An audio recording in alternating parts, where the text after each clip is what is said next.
Hello, everybody. Hello. We're here for a short special stream here. There's an event going on in Final Fantasy XIV right now, and we want to show it off before it ends. And now that Devor and Slessa are of high enough level to actually do it. Should we begin by explaining what the Rising is? Yeah, go for it. Okay. So, the Rising is an event that happens every year. It commemorates... So, real quick history lesson, in case you've forgotten. Final Fantasy XIV originally launched, and it was kind of a disaster. Won't get into now why it was a disaster, but the point was it was so bad that they had to shut the game back down. But they didn't, it didn't give up on it, amazingly enough. Square actually hired some new people. They brought on a new director and producer. I don't know how much of the development team changed out, but the point was they changed out a bunch of key people. They said, look, rebuild this game and into something that won't suck. And it took them years. There was a long time where they were like, okay, we're going to tear down the game eventually, and we know it's terrible, so in the meantime, we're just going to run it for free for anyone who bought a copy. And then there was a while where they were like, okay, we have to take down the servers. Sorry. And then it was offline for a long time before relaunching as the base game of the game you've been seeing us play, with most of the stuff you've been seeing us play through, was called Final Fantasy XIV: A Realm Reborn. Which is why if you ever hear us refer to the beginning of the game as ARR, or A Realm Reborn, that's what we're referring to. Not to be confused with Legacy, which is usually how most people refer to the olden days when the game was still, shall we say, not fit for public consumption. Right, Legacy is what people call the 1.0 version of the game. The version that was so bad it had to be taken down. Which incidentally, if you ever look at the version numbers for Final Fantasy XIV, you'll notice that everything seems to be off. Like the first release was 2.0. That's because 1.0 was Legacy, so all the 1x numbers, all the 1-something numbers were in Legacy, and, you know, that's not part of the game anymore, so it's gone. Well, bits and pieces of it are part of the game still. You know, they reused some of the terrain, although they redid a lot of the terrain. I didn't really appreciate just how much until I started, you know, you can go on YouTube and see videos of how things used to be. There's at least one zone that no longer exists ever, so... Yeah, there's at least one zone that has, like, no, like, we just know we can't go there. There's a west and a central, and there's no east. Weird. Anyway, if you've watched our streams and our Let's Plays of the story, you've seen people referring to the Calamity that took place 5 years ago in the lore of the game. The Calamity, outside the game, is actually the shutdown of Legacy. What they did was they basically, once they'd committed to shutting down, they directed the game's story towards this apocalyptic conclusion that you've heard the NPCs referring to, you know, Dalamud falling and the world being ravaged and all this other stuff. The Warriors of Light they refer to are the players in Legacy, if you hadn't picked up on that symbolism. So, like, when they talk about the Warriors of Light who fought valiantly and then disappeared, they're referring to all the players who stuck with the game through the end of the original run, despite how less than great the game was. It was really awesome. I hear it was a really cool event. They did some really unprecedented stuff, because there's stuff you don't do in an MMO normally because it's, you know, gotta still be running in a month. And you can do those things when you know the game won't be running next month. So they, like, really wrecked the game's shit. And there were all kinds of skybox nonsense. Yeah, there was skybox nonsense and, like, creepy music emanating from the teleport points, and random, like, monsters spawning where they shouldn't, and by the end, the, like, GMs were just puppeting around monsters in areas they weren't supposed to be, and it was just apparently a hell of a thing, and hell of fun. To this day, if your character was imported from Legacy into the modern game, there's apparently some like little bonuses and nods and things that you get for that. You get a different opening of the story, I hear, actually. One that acknowledges that you fought at the Battle of Cartano all those years ago. Plus, well, if when we eventually get to the end of ARR in, 40 more levels and, oh gosh, I guess really only 30 more levels now, but 30 more levels and countless hours, there's actually all the people who stuck with the game are in the credits too, which is really awesome. They really did right by all the people who stuck with them through the worst of it. Which is honestly, one of the amazing things about this game. I mean, really, the Rising is the time to talk about this, so I'm going to talk about this. Absolutely. This game has a really distinct... The developers have a really good relationship with their fans. I don't know how to describe it, but just like that kind of thing. Like, they launched a terrible game, and they were like, shit, it's terrible. And instead of like trying to pretend that it was everyone else's fault somehow, or, trying to, just play it off or hope that people would pay the money anyway, they owned up to their mistakes. They were like, okay, we screwed up bad. They threw the time and the money, literally, years and millions of dollars at making the game better. They admitted it. They were upfront about, here's what we're doing, here's what we're going to do. They, took the loss of running the servers effectively for free for a while, and, they, really built a bond with the players who stuck with them through the bad times. And I feel like that set the groundwork for the relationship that between the fan base and the developers of this game, because the developers have always been, really upfront about the game's challenges, really happy to admit when they made mistakes, but also really, clear about when, sometimes they do stuff that the fan base doesn't like. They're like, here's the reason why, and, there's a certain amount of understanding that goes along with that, because there's a trust, I feel like, between... Yeah. They do right by us and we do right by them. And that's one of those awesome things about FF14 compared to other video games is, sometimes it feels like there's an antagonistic relationship between the developers and the fan base. And this game they've worked really hard to fight that in FF14. Yeah. I mean, which is not to say there's never, people complaining that they didn't get their favorite job buffed or their favorite job that had something removed or yada, yada, yada. But the vast majority of people seem to really, appreciate the transparency, which is nice. Yeah. Well, and I think having that relationship means that there's a place for, constructive criticism or also being open about disappointment without it being a, tear down the walls of the game, I hate you kind of situation. Exactly. Things aren't as volatile. So even when people complain or point out things they don't like, which does happen sometimes, they do still screw up with this game, and I mean, I said, they're open about their screw ups, which is a big part of building that trust, I think, but that does mean that sometimes they're going to screw up. I appreciate them being honest about that, because frankly, trying to pretend that you've never made a mistake in your life is toxic. Exactly Both as a developer and as a player. So I read an awesome article once from, who was it? It was some fairly high-up industry veteran in the video games industry, basically saying, all of you should look at what Square did in response to the failure of the first version of Final Fantasy XIV as an example of how you should be handling problems and bad situations in the public eye. And it made some really good points about what made Square's response different than how most video game companies respond to this kind of thing. Anyway, it's really amazing. A lot of that, I don't know exactly how much you can lay at the feet of director and producer Naoki Yoshida, who is, fondly known to the fans as Yoshi P. But he is a big part of, maintaining that relationship. He's constantly in communication with the fan base, and he's always, seems to respect the intelligence and time of his fans, and yeah.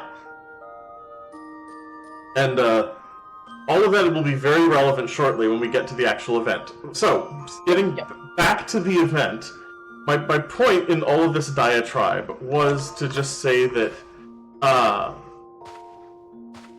the game came down, and then the game was relaunched, and the anniversary of the relaunch of the game is heralded every year by this holiday called the Rising.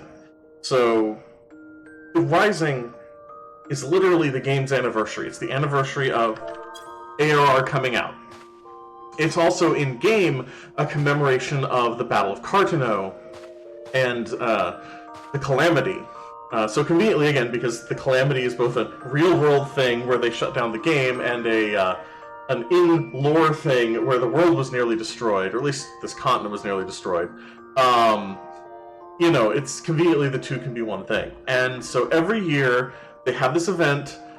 There's some music you're going to hear that probably doesn't mean anything to you right now, but it's very important and symbolic, and you'll understand why later when we get further in the story. It's a remix of the music you'll hear in the trailer if you ever watch the opening trailer. That's a good point. If you caught us watching the trailer at the very beginning of our original stream, it's that music.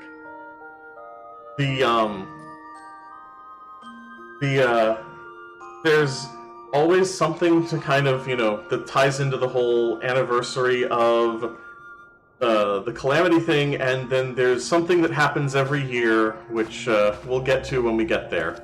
But, there's a certain form the Rising takes every time. It's an opportunity both, as a commemoration of the Calamity, it's an opportunity for the people of Eorzea to reflect on everything that they've recovered from and everything that they've become. Out of game, though, the Rising is a commemoration of, the game, and the game's shutting down, and the game's starting up. So it's a commemoration of the game's legacy, I guess you'd say. And consequently, it tends to kind of be a moment for the development staff and the players to communicate, if that makes sense. You'll see what I mean. Alright, I think that's more than enough preamble. We're here in Ul'dah in order to attend the festivities, because it's always in Ul'dah for some reason. Shall we get this party started? Absolutely. Anything else feel like we should say about the Rising? I don't think so. I feel like it's going to kind of explain itself here in a minute. Yep, exactly. Where are you, anyway? I am over next to the starting NPC. Alright. Yeah, we don't have any Ethernet points. We're gonna have to run this the long way, huh? Oh gosh. I was in the in-room, so it's right here. Oh, right, you mean later. Yeah, later. Yeah. Alright. Oh, hang on a second. Let me turn off... Use that music.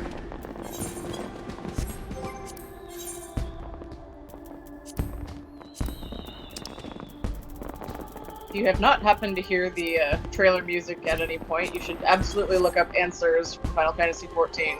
Listen to it all the way through, give it a good listen, pay close attention to the lyrics. If you're still dry-eyed by the end of it, you're a better person than I am.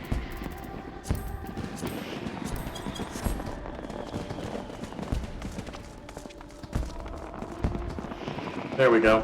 It's a little crowded, so I've turned off nameplates for everyone who's not me and you and the NPCs. Good call. There you are. Oh, yeah, we should... Hello.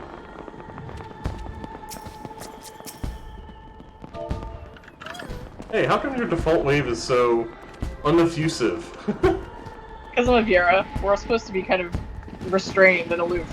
Yeah, I suppose so. Nice minion, by the way. Thank you. Everyone else has... Huh? I say I don't necessarily have that many at this point in the game, so I gotta use what I can.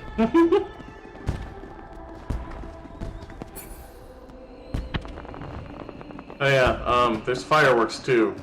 You can hear but can't see from here, so you'll have to take our word for it. We watched those during one of the last streams, I think. Oh, that's right, we did. Those fireworks.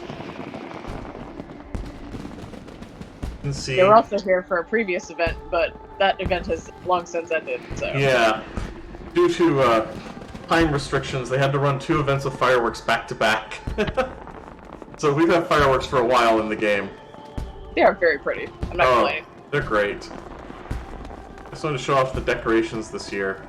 They put out different decorations every Rising. This year it's all crystal stuff. For reasons that would make sense if you're caught up with the main story of the game. Yes.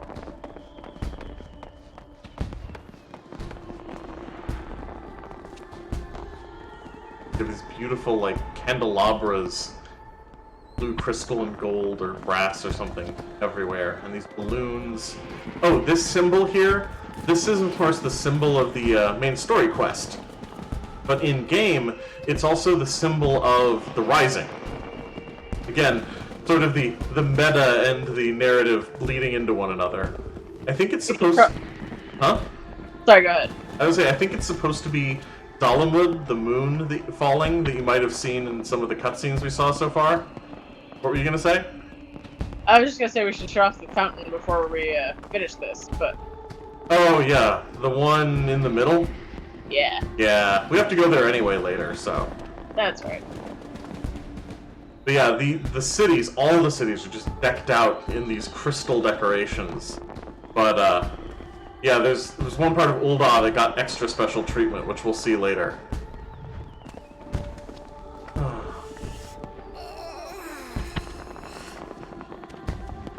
Alright, well, place we get started is this fellow down here by the stage.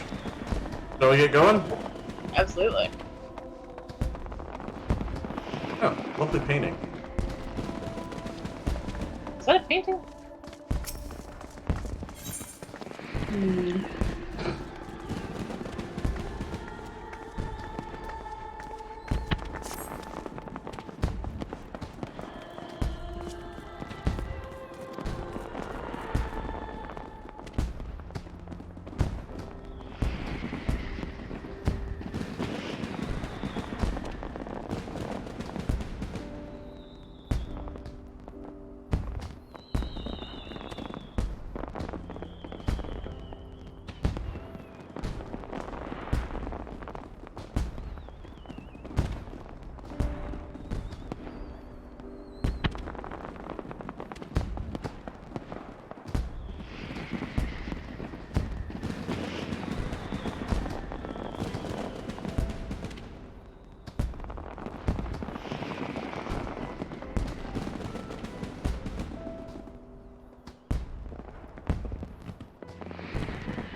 Man, I love the Hrothgar me emote. The one he does when he, like, accepts a quest.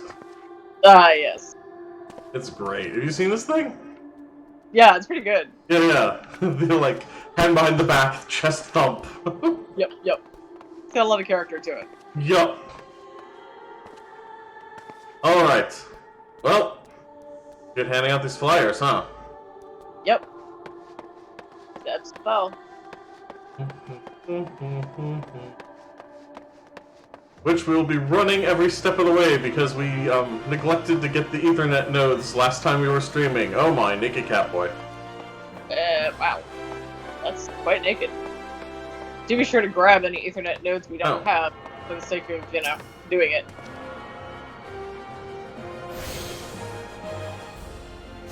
Now let's remember which ones we do and don't have by the end of this.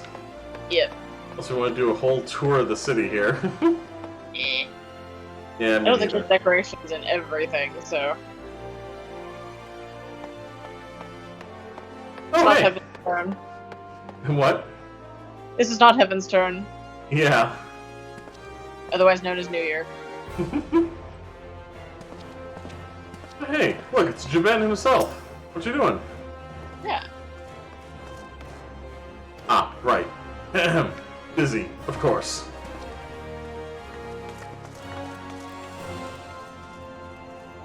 Oh, Jaban. Reminds me of someone else I know.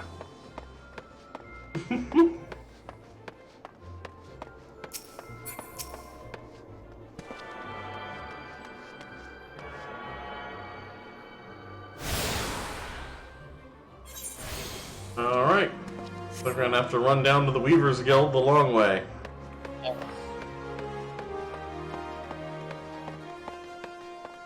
Raph spent enough time there that I can probably find it in my sleep, but...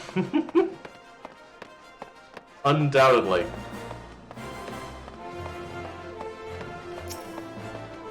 Ethernet shard. That's not so bad. Ul'dah honestly has a really forgiving distribution of Ethernet shards. Compared to... Gridania, where all the other ones are kind of spread out.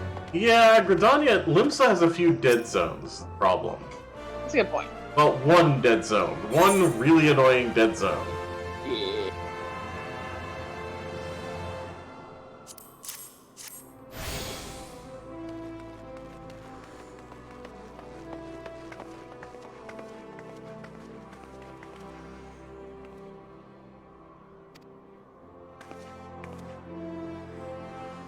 Alright. On around the circle to the... What is that? The... Miners Guild? Something like that. Yep.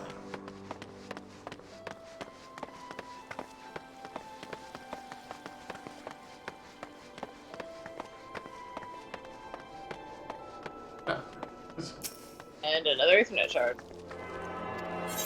And quest target.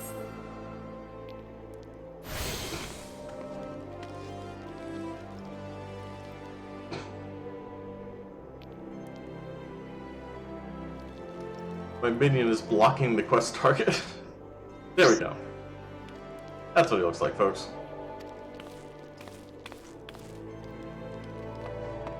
I thought that airship was supposed to be obedient. It is. So it's obediently standing in front of the quest target. Pretty much. Alright.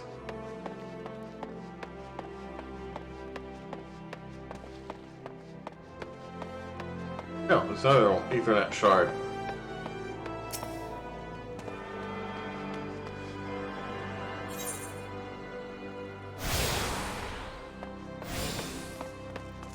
Stand here and meditate for 5 seconds.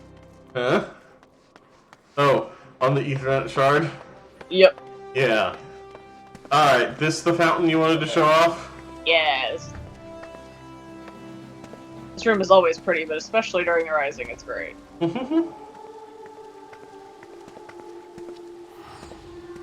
Haven't forgotten the one Halloween. They decorated this room, and if you looked closely at the decorations, they told a story. Yep. I think that happens every year. They kind of add more to the story every year. Ah.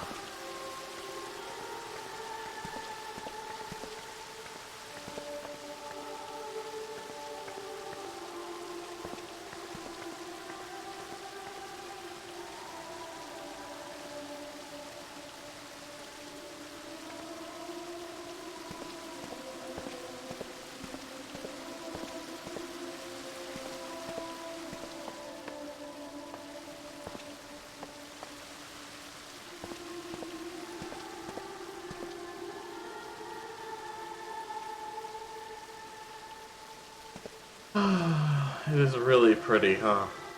It really is.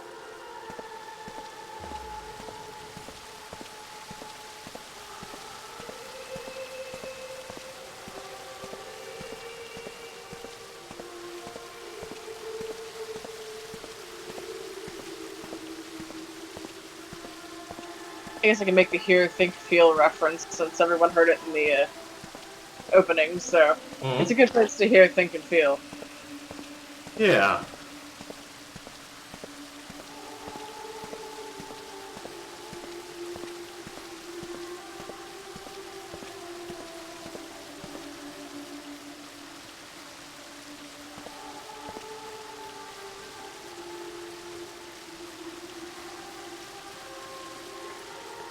That said, shall we keep this moving? Yeah.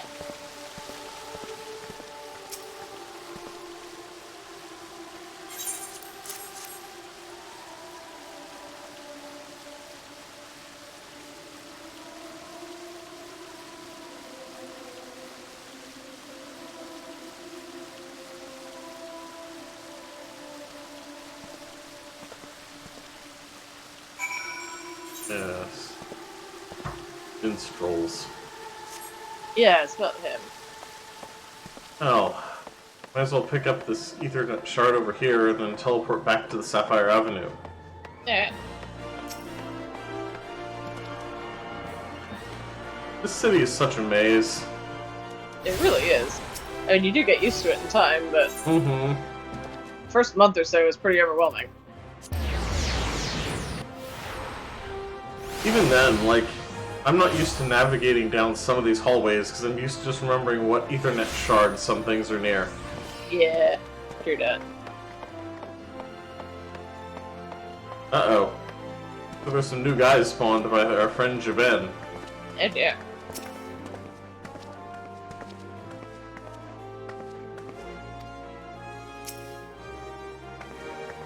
Yeah, lover squirrel.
Oh boy. Things are getting heavy. Yeah, this right here is one of the things I really love about this game. It's like, if they're going to make, like, real-world analogs to things, they always make sure to, like, show multiple sides of the issue. There's very rarely a, like, one side or the other is completely evil. Mm-hmm. Yep. Nothing is ever simple, and, well, in the real world, it's not either. Yep, yep. Even if the game eventually manages to come to a conclusion, they don't just, how do I put this? It's not always a simple road to get there, you know? Exactly. Many things have to be taken into account, regardless of what the solution is or isn't. Mm-hmm. And there's a surprising number of situations where we don't really see the resolution beyond the people sort of agreeing to meet in the middle and seeing how things go, you know? Mm-hmm. The messiness of trying to forge that kind of just general consensus is, I feel like, a large part of the game. Mm-hmm. Precisely. Especially a couple specific parts of the game. Yep. There's a whole expansion where that's basically a central theme. Yep. 2 of them, I'd say. Yeah, that's fair enough. For now, should we continue trying to help our friend here? Yeah.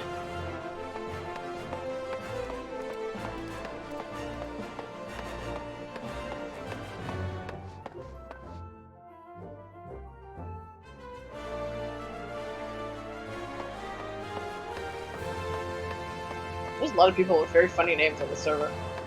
Oh? I've been missing them because, again, turned them off so that we could see the NPCs. Ah, right. What kinds of names? I just passed a cheesy Buschetti. Oh yeah, he was emoting when I came out of the inn room. Uh-oh. Uh-oh. This doesn't look good. What's going on now? I got left behind because the PS4 is loading pretty slow. Oh, sorry. In general, it's fine, but every so often it gets really slow, especially when there's a lot of people on.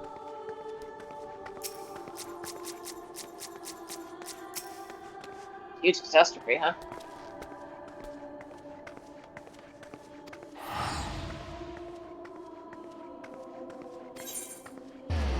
Oof.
Oh boy. Well, I'm going to be a very, very, very tall Nanamo. Very tall what? Nanamo. Ah! You decided to stage the play? Yep. We might have to fix that costume. Those of you who've forgotten, Nanamo is shorter than these kids here. She's one of the Lalafell, like the rising attendant over there. Alright, let's do this.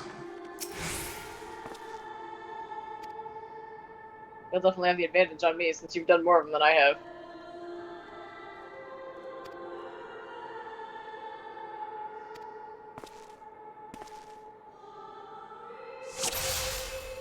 That's right, we have to reassemble the actual glass shards to continue the quest.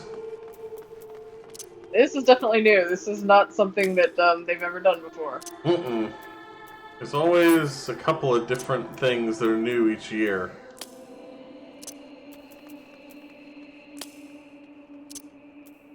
Still disappointed that I know there was one year where they had like a instance to duty that recreated some of the like monsters spawning and that kind of thing from the original end of game event. Oh wow. They like it was like an instanced version of Ul'dah that was basically like some kind of simulation of that. Oh wow, I missed that. I believe that was the first year we were playing the game, but yeah, we weren't high enough level to participate because you had to be like fairly high, if I remember correctly. I might be misremembering that part, but I know they did that some year. But yeah, that's my memory is that we were in the game, but not high enough level to do the instance. I do wish they would have fewer level requirements on things. This one was kind enough to be level 15 and up, so... Yeah, but the, we didn't show off the last event on the stream because these guys couldn't get high enough level to do it in time. Yep. And sadly, we have no idea when the Yokai Watch event will be back. So... Yeah, I mean, we're lucky that it even happened a second time. Yep. By the way, yes, these things jump around to some really random positions, as you can see, making it a little hard to use a controller to navigate this. So Yay, bear with me, folks. Congratulations!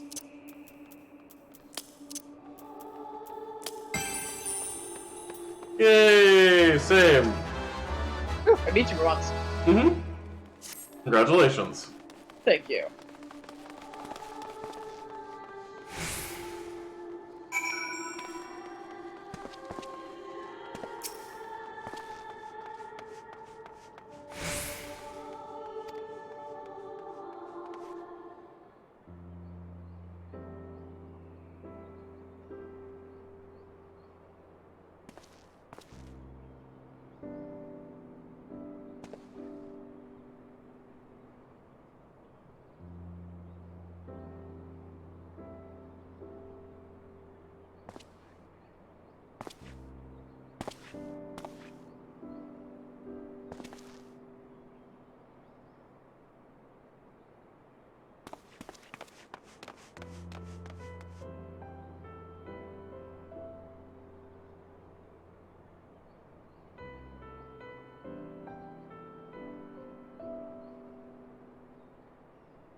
Well, let's get to it, huh?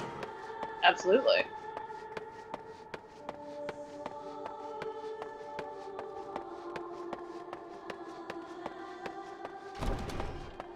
The life of an adventurer, handing things to people because other people are too shy.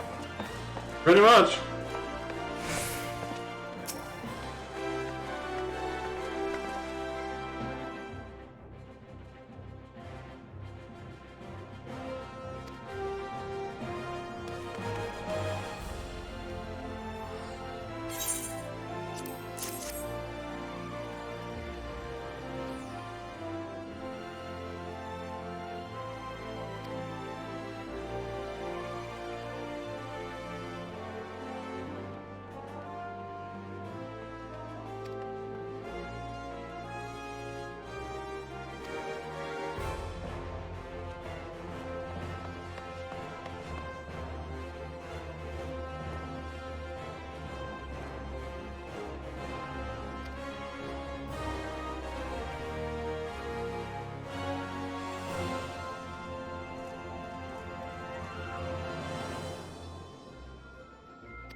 Stubborn. Very. Well, let's go deliver the good news, such as it is, to Javen, huh? Apparently, this delivery Moogle was more correct than I realized. Eh? Oh, because you're delivering stuff constantly? Yes. Pity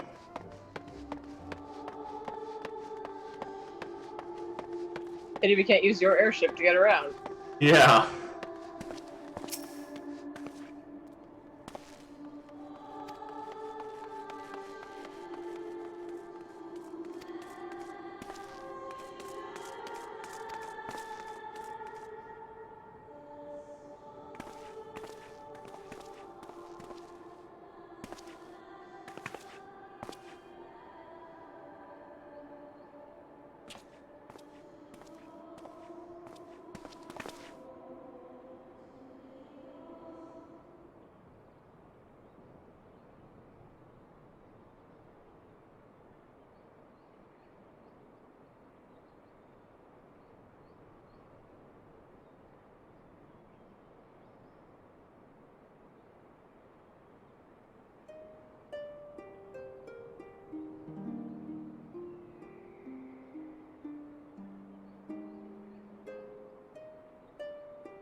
Hey, you're getting attention again. What? Really? Yep. Oh, yeah. Someone's dancing for you. They were inviting me to a free company, but I told them I was a streaming alt, so they're cool. Ah, cool.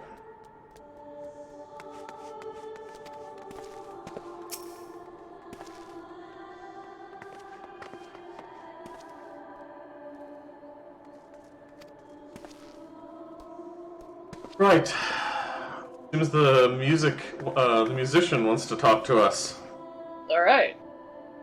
Finally, someone I can talk shop with. Yeah, really. You're not a bard.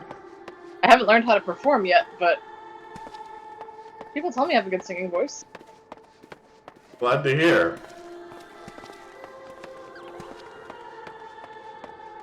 There he is, the Wandering Minstrel. This is the other thing that happens every year at the Rising. We have a chat with the Wandering Minstrel. He's a recurring character, you might say. You know what? I think what I'm going to do here is I'm just going to turn off my microphone and turn off the Discord temporarily and just let this play out so that the people in the stream can appreciate the Wandering Minstrel's performance without interruption. Sound good? Sounds delightful. Alright, we'll be back shortly. See you on the other side.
have now met the Wandering Minstrel. Alright, we're back. Welcome back.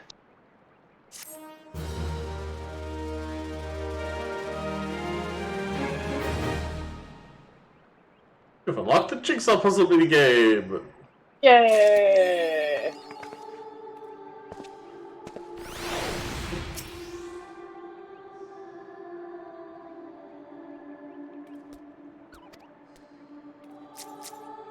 Anything you want to say about what just happened? I mean, there's plenty I could say, but I feel like most of what I have to say can be summed up in basically no you. These people have worked their ever-loving asses off trying to keep this game running in the middle of this pandemic and worldwide unrest and everything else. Like, from their homes, from, like, I guess the internet connection and home internet connections in Japan can be a little dicey, and they have done everything in their power to keep this game as, like, perfectly running and very little delay, and still providing the absolute highest level of content it is possible to provide. And, like, if anyone deserves any sort of fanfare at this point, it's them. Quite. Yeah, this message comes on the heels of patch 5.3 to the game, which has been heavily anticipated as it concludes the major story of the current expansion, but which was delayed by the ongoing pandemic and the conditions it brought about. You know, they've been very upfront about how, hey, you know, we aren't operating at full capacity. It's going to take us time to, you know, adjust to this. They've been upfront about, you know, keeping people updated on the progress of their work. Eventually they were able to say, alright, well, it put us about 2 months behind. But, you know, everything's still moving apace. And, that, you know, I think the thing I most respect is that they refuse to compromise on quality or content. Even if that meant that, well, the 2-month delay was going to remain a 2-month delay. And furthermore, that they're not going to compromise on quality or content to catch back up to their old schedule. They basically said, alright, everything's just going to be delayed 2 months from here on out. Which, I mean, I feel like that's essential. It's them saying we need to turn out a good product first and foremost. We need to make this as awesome as it can be. And goodness knows that when 5.3 finally came out, well, it certainly showed that that strategy paid off in spades. Absolutely. I was still worried about whether it was going to show any rough edges for, you know, the pandemic and the difficulties, but no, they really did do what they said. That was fucking amazing. Yep. Anything else that I would be able to say would be a massive spoiler, so we'll just leave it at that. Yeah, I don't even want to look at the items we just got, because technically one of them has a big spoiler in the description. Just take for granted that the Sultana's 7 pane is a housing item that is a copy of the stained glass window we put together, which is awesome. And the other item is a little wind-up minion to follow you around of a character that you haven't met yet and won't meet for a long time, but who's very important and yes, near and dear to a lot of people's hearts. But anyway, that's the other thing that happens. Every year at the Rising, this wandering minstrel, who bears no resemblance to any real persons, I'm sure. Nope. It's definitely not devastatingly handsome in that Gunbreaker attire. Or the samurai attire he was in the first time we met him. Yeah, we won't talk about that. With the glasses and the kimono and the sword. I said. Anyway, he always shows up at the Rising, and he always gives us a private performance. And we always have a weird dream where some strange man calling himself Naoki Yoshida, the director and producer of the game, has a message for all the fans. And usually shows up wearing the outfit of some job that was recently added to the game. Like Samurai or Gunbreaker. Can't help but notice he didn't decide to wear Dancer's outfit, though. I was gonna say, I am slightly disappointed, but I guess he didn't want to show that much skin. I think I've heard that he picks like one outfit per expansion, so I guess it was Samurai last time, and I'm pretty sure last year was Gunbreaker as well, so... You could have picked Red Mage. Yeah, right? You could have picked Red Mage. Tell me he's not a Red Mage. He's beyond description.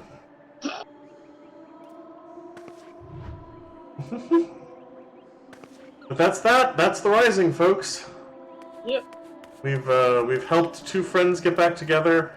We saved the show. We hallucinated like hell. We got an out-of-world experience talking with the developer of the game with a special message. Oh, if I didn't make it clear, it's a different message every year, too, so... Yeah. You know, this year's message was very much meant for this year, you know, and the year that we've all had. Developers and players alike. It's always very important to manage to like catalog this in a bunch of different ways too, since unlike many of the other events that you can go back to and watch the cutscenes for in the book in your in-room, these ones aren't repeatable as far as I know. So once you've seen them, they're done. Yeah. Yep.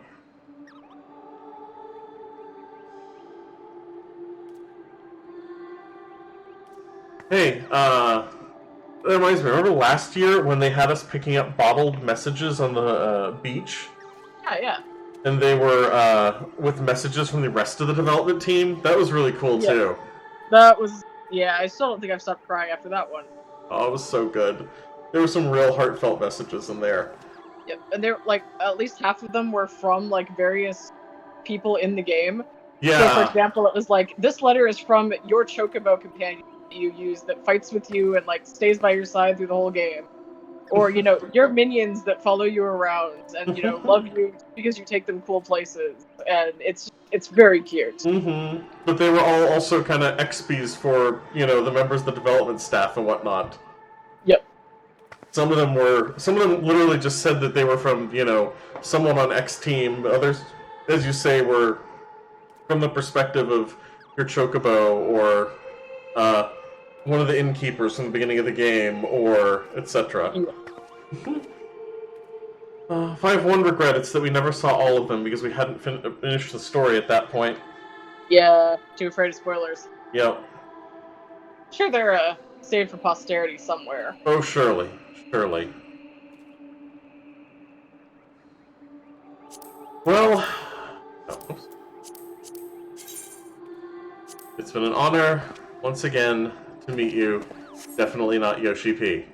Absolutely. Why don't I have the toast emote? This is terrible. This is my natural reflexive response to everything, and I don't have it. You're gonna have to go buy that, huh? Most likely. I'm a bard. It's my job to toast people.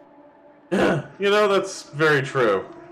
I also feel like you should... Speaking of purchasable emotes, you should probably have the Songbird if you're going to be a bard. Most likely. I mean, nobody wants to hear me actually play at level 30, so... I can't read music, and I can, like... I mean, I can pick out tunes on a piano if you give me enough time, but that's not to say I know how to play music.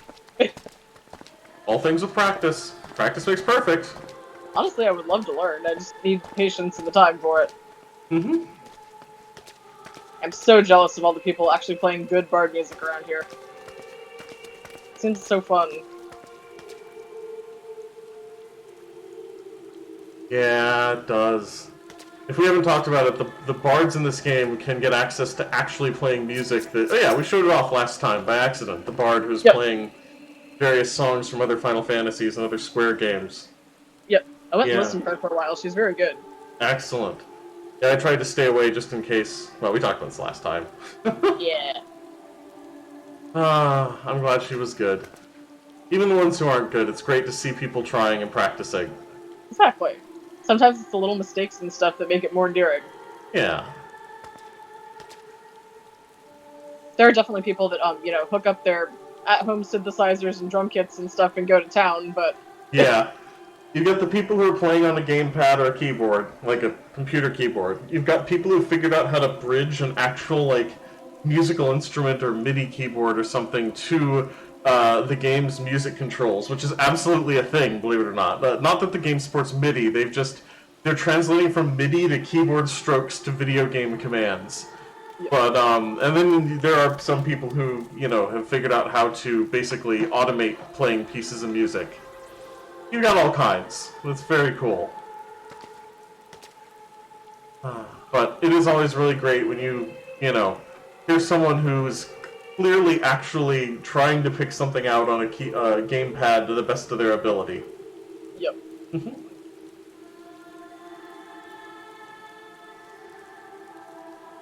Maybe I should learn something really, really dirt simple that I can play on the stream for when I actually hit the proper level. There you go. Best I can do is play Happy Birthday or something. Yeah, that's officially in the public domain now. We won't get sued for that. I'd say chopsticks, but you can't do chords. Yeah.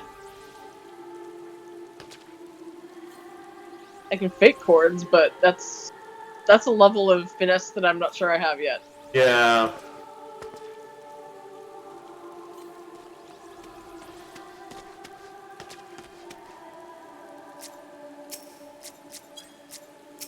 Yeah, hey, you're getting checked out. Credit card.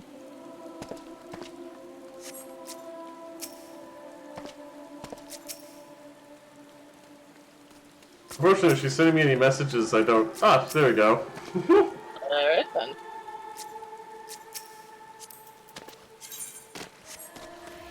Off she goes. Yeah, she got it.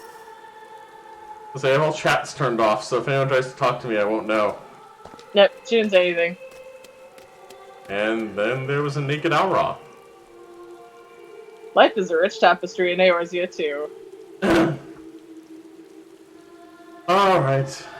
Well, this has been wonderful, but I think it's about time we put a close on this archive of The Rising 2020. Sounds good. So, farewell. And, for that matter, work. I don't have... Goodbye, that was a shortcut. Hang on, I got this.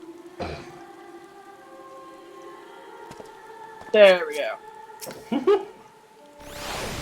Bless to all of you, a happy Rising, and yeah, I hope you've enjoyed this chance to glimpse at one of the most unique and meaningful events every year in Final Fantasy XIV. I hope we've given you at least a little taste of what makes this game really special. The true heart behind all of it. Exactly. I know for me, this, we started a few weeks before a Rising event when we started the game. Maybe it was a few months, but for me it was always... I loved this game even as soon as we started it. It was so different, it had paid so much attention to story, and it had just had so much going for it, but the thing that really stuck in my brain and emphasized for me that this is not World of Warcraft again. This is a different world with a different community and a different set of expectations, and that things are better here, was going to the Rising and, hearing Yoshi P's talk for that year.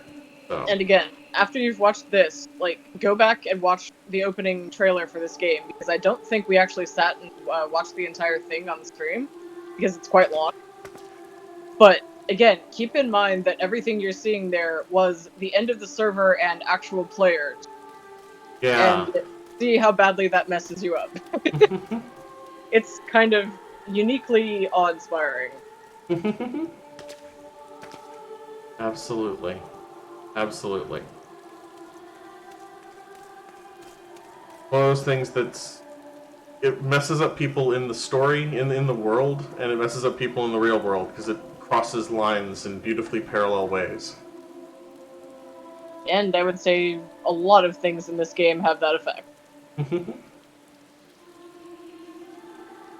On that note, good night, viewers. Good night.